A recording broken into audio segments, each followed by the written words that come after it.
Hey, what's up, everybody? It's 3:30. About to jump out of here on Tuesday, but before I did, I wanted to put a quick video together for you to show you a little bit of what's available to you on Nearpod and what those different lessons are that you can do for enrichment slash extra credit.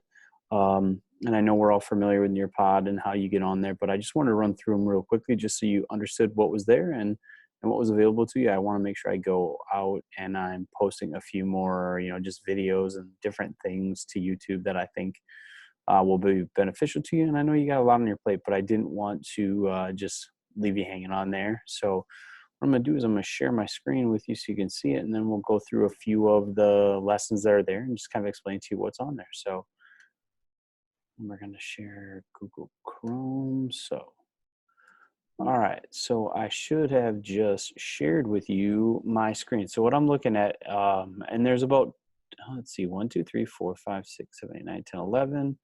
There's 13 different lessons. So the first couple that I want you to look at are some of the free stuff that Nearpod is putting out to talk with you, or just to teach you a little bit about the coronavirus. So this first one here is one that Nearpod put out and is free to anyone and everyone for teachers to use. So just to give you a preview, it's just really, you know, taking you through it and trying to explain how we got to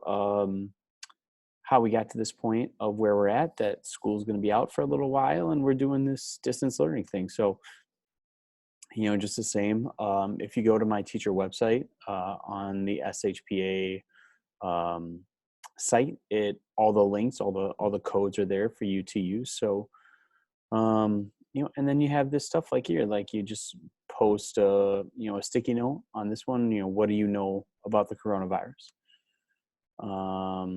Take a poll. It's going to ask you a question. The same thing we've been doing.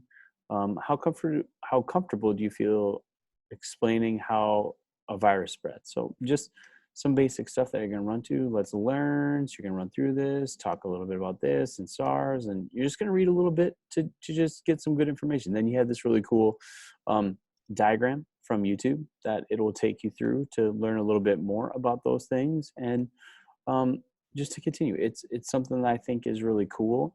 I think later on I might run through it in a teacher-led space to kind of put the whole thing out there on YouTube for you, but it's a lot of what we've been doing in terms of being able to post and to do those things. And if you're running through it and you run into a hiccup and you can't post something, just keep going. But this one is here for you. It's one of the ones that I've already set up for you to look at. So we have that one. And there's another one on bacteria versus virus. It's kind of in that same vein as what you're doing with the coronavirus. So I wouldn't expect that you would do both. But this one I really like. I'm excited about for you to get a chance to learn a little bit about Malala Yousafzai and what she's doing in student activism. So this one's super cool. It comes from the Pulitzer Center, and it's special unlocked content. So it's really super cool, and it's kind of a longer one, so it'll take you some time to get through it. But just going through this, these different things. So the essential question on this one is, how do pressing issues manifest themselves at a local, regional, and global level, and what can we do to address these problems? And the guiding question is, what should be done about student activists and youth movements around the world? So just going through this, and I'm hoping that you can learn a little bit about Malala and some other student activism movements. I think it's super cool. Hopefully you'll have a chance to learn some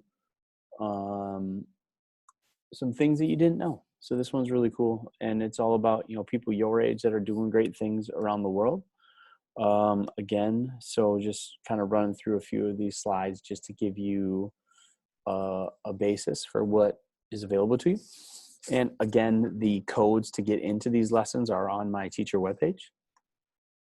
All right, and the Power of Youth Movement, you're going to read a little bit more about this. Click on the webpage, look it over. It's from National Geographic. Just good, solid resources that are there for you to take. I don't feel like I need to run through this whole thing with you, but it's definitely something that's there and available to you. We'll click back, go back to the main page. And then what I have is a bunch of these matching games to where you're doing some just basic geography lessons. So let's take this, let's just take the North America one for starters. We'll preview this one. And all of these are pretty much the same, but you're just doing them for the different regions of the world. So let's preview.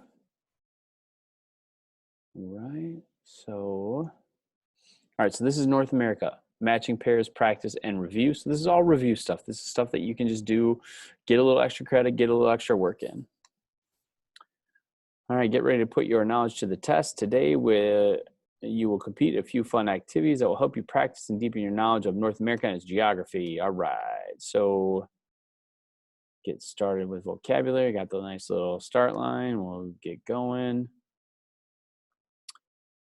So match each key term to its definition below. So you have, oh darn it, I did not want that to happen. Sorry, hang on. I didn't want that to happen. So let's go back to this North America one. Again, we're doing the preview.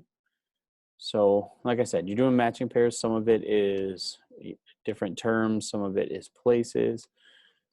All right, so this one is terms. Match the term to its definition, using vocabulary in a sentence. So here's this one. You're putting the word into the blank. And here's an open-ended question. How did colonization of North America play a role in the development of the continent? How did America change as people colonizing came from other parts of the world? That's what it's asking. And finally, a poll. How confident do you feel about your understanding of North America? Got that. So that's a really cool one. I'll take you through one more.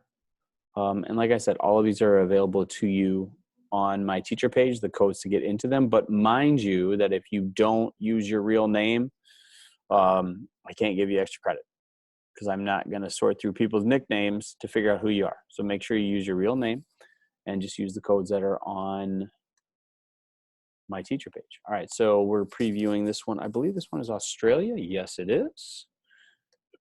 Matching pairs, again, just a fun kind of review activities you can do. Let's get started with, apparently this one's got an alien. There are aliens in Australia. So same kind of deal, match the keyword with the term. Geography of Australia, you're just practicing the different territories. Now you would label it with the writing tool. And finishing up with a poll, how confident do you feel? So same thing. But all the different regions of the world are on there. They're available to you. And like I said, this is supplemental stuff that you can do if you have some extra time and just want to practice and do some learning. So as I always said, like reach out to me. You know how to get in touch with me, email, Instagram. You can comment on a YouTube page, whatever you want to do. But looking forward to talking again soon. I got to remember to look at the camera. So yeah, hit me up. I hope you enjoy these activities and get some extra work in during break. Or sorry, not break, during distance learning.